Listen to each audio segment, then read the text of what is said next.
যারা বলছে হিংসা হচ্ছে তারা কিন্তু হিংসা থামাচ্ছে না। আমি কালকে বলেছি যদি এগুলো না থামে তাহলে তার প্রতিরোধ প্রতিকার হবে। সেরকম পরিস্থিতি না হোক। বিজেপি সারা ভারতবর্ষে রাজ করছে, প্রত্যেক ইলেকশানে জিততে কাউকে না ধমকানো চমকানো, না কারো গায়ে হাত তোলা, না কারো জিনিসপত্র লুট করা আমরা করি না। 15 বছর মানুষকে যারা অত্যাচার করেছে, আমাদের উপরে যে অত্যাচার খুন খারাপি করেছে, সেই মানুষের মধ্যে কিছু ক্ষোভ আছে, এটা বেরিয়ে গেছে। কোনো হিংসা অত্যাচার চলবে না। গুলি বন্দুকের সংস্কৃতি আমরা বন্ধ করব। আমার মনে হয় এটা নির্বাচন কমিশন এবং পুলিশের দেখার দায়িত্ব, আইন শৃঙ্খলা যেন ঠিক থাকে।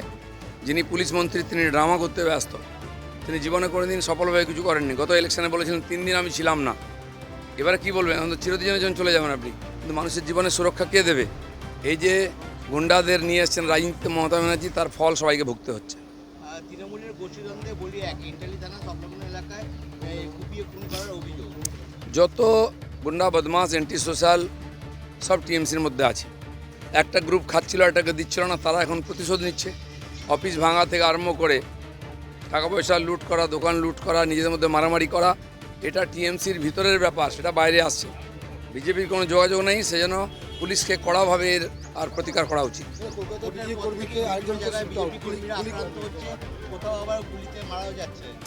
এই সব বন্ধ করতে হবে। আর যতক্ষণ না আমাদের সরকার শপথ নিচ্ছে, আমাদের কিছু করার নেই। পুলিশ প্রশাসন আছে এবং নির্বাচন কমিশন আছে, তাদের দেখা উচিত যেন গণ্ডগোল না হয়। না, কিছু জায়গা এবং কিছু লোক আছে, তারা সব ব্যাপারে সুযোগ নেয়, উৎপাত করে, ভয় দেখায়, এবং তারা আবার বিজেপিতে ঢোকার চেষ্টা করছে। আমরা টাইট করে দরজা বন্ধ করেছি। আর আমি বলে দিচ্ছি আমাদের কর্মীদের, এইসব লোকের সঙ্গে সম্পর্ক রাখবেন না। কোনো নেতা যেন এই অ্যান্টি সোশ্যালদের পার্টিতে এন্ট্রি না দেয়, তাহলে তার উপরেই হিসাব হবে। গতবারে অনেক ঢুকেছিল, এবারে যেন না ঢোকানোর চেষ্টা করেন কেউ।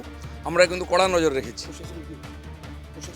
প্রশাসন আছে, প্রশাসন বলে কিছু ছিল। পুলিশের বন্ধুরা খোলা হাত পেয়েছেন, আপনাদের হাত কেউ বেঁধে রাখেনি। আপনারা কিন্তু এদের হাত আটকান, নাহলে কিন্তু ঘটনা উল্টো দিকে চলে যাবে। চলুন।